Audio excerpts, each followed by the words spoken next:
Bwana asifiwe. Haleluya, haleluya, haleluya.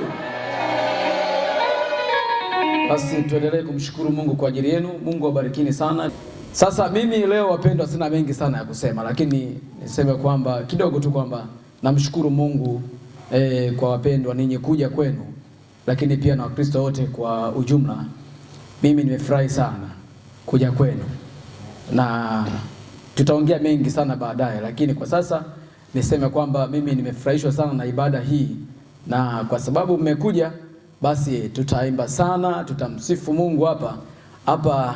Naona Mr. Erasto pale kitawaka sana.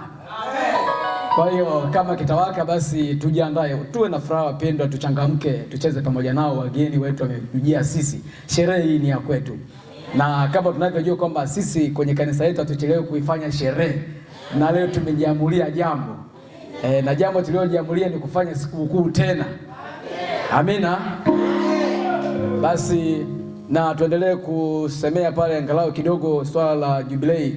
Tuseme kwamba tupelekeeni ujumbe huu ofisi kuu, na tutalipeleka pia kwamba sisi tuko pamoja na ofisi yetu, na kama idara zote tumejipanga kulitekeleza hili tukio. Tumeamua kuzima yote na kuasha miaka 100 ya Dayosisi ya Masasi.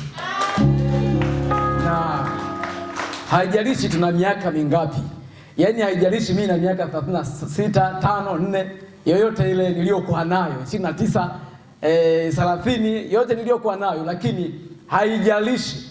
Ninachojua mimi ni kimoja tu, ya kwamba nimefikisha miaka 100.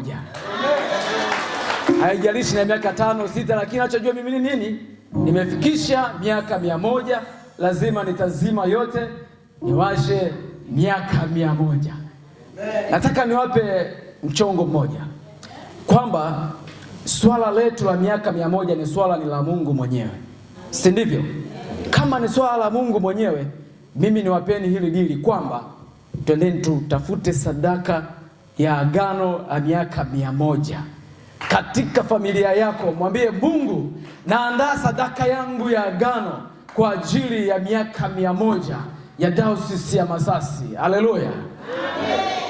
Vyovyote tunavyojua, andaa hiyo sadaka ya agano, kwa sababu tunaamini siku ile Mungu atafanya kazi kubwa sana ambayo itafanya watu wengi kubarikiwa sana. Amen.